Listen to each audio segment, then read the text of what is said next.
J'ai souvent entendu de jeunes chrétiens se poser la question: pourquoi est-ce que j'échoue ainsi? J'ai fait de tout mon cœur le vœu de servir Dieu. Pourquoi ai-je échoué? Je peux leur donner cette réponse. Mon cher ami, vous essayez de faire par vos propres forces ce que Christ seul peut faire en vous.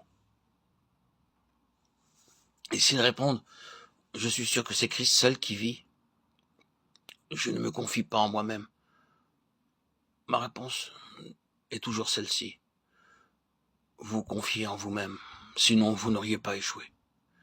Si vous étiez confié en Christ, lui n'aurait pas échoué. Ce désir de perfectionner par la chair l'œuvre commencée par le Saint-Esprit est bien plus profond que nous ne le pensons. Demandons à Dieu de nous montrer que c'est seulement quand nous serons amenés à une profonde humiliation que nous serons préparés à recevoir la bénédiction qui vient d'en haut. Je voudrais vous poser 2 questions. Est-ce que vous vivez sous la puissance du Saint-Esprit? Est-ce que vous vivez comme un homme, une femme remplie du Saint-Esprit?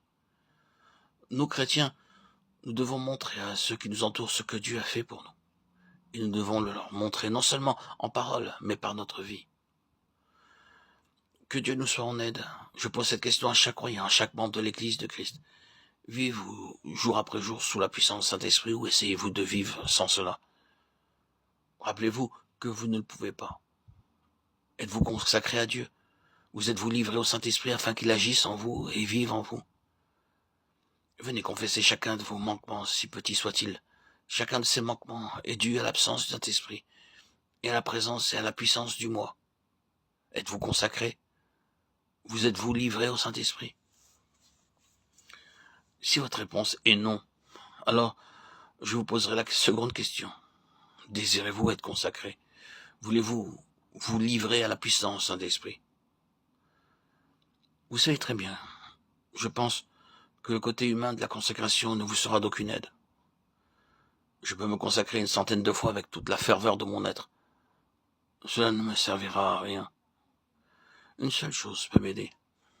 C'est que Dieu haut du ciel, accepte et scelle ma consécration.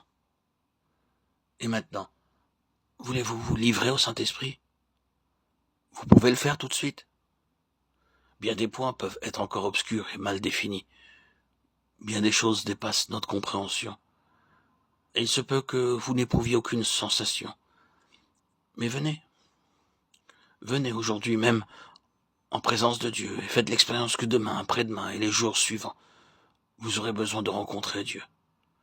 Dieu seul peut faire le changement. Dieu seul qui nous a donné le Saint-Esprit peut restaurer la puissance du Saint-Esprit dans notre vie. Dieu seul peut nous fortifier puissamment par son esprit, selon l'homme intérieur. Si Dieu n'agit pas, vous pouvez assister à des réunions tous les soirs, et ces réunions peuvent causer dans votre vie une sorte de réveil passager. Mais cela ne vous aidera pas d'une façon permanente. Mais si dans votre faiblesse, vous vous jetez dans les bras du Seigneur, il vous viendra en aide. Faites-le aujourd'hui même. Dites-lui: viens Seigneur, visiter ton Église et ton peuple par la puissance Saint-Esprit. Dites-lui: Seigneur, je réclame pour moi-même et je réclame pour mes frères en la foi, la présence et la puissance du Saint-Esprit.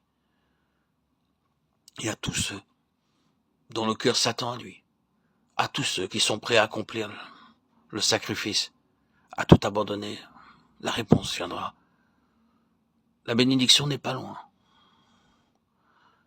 Dieu trouve son plaisir à nous venir en aide. Il nous rendra capables de perfectionner non par la chair mais par l'esprit l'œuvre qui a été commencée par l'esprit.